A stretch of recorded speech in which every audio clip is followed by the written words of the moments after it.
Hi guys, welcome back to the channel. In this video, I'm going to show you how to reactivate a deleted TikTok account.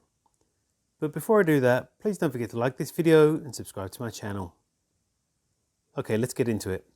So if you've recently deactivated or deleted your TikTok account and you've changed your mind and you actually want to reactivate your account again, you can do this by simply logging back into your TikTok account. Note that if you've actually deleted your account, you can only do this within 30 days of deleting the account. But if you've deactivated your account, you can do it at any time. So first, open up the TikTok app on your mobile device, then tap on your profile icon in the bottom right hand corner, and then tap on sign up.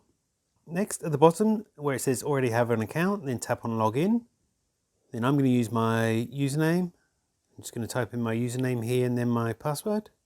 Next, I'm going to tap on login. And if I head back over to my profile has been automatically reactivated.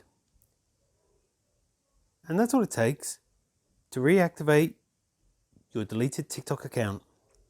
If you found this video helpful, I'd love it if you like this video and subscribe to my channel. Thanks for watching.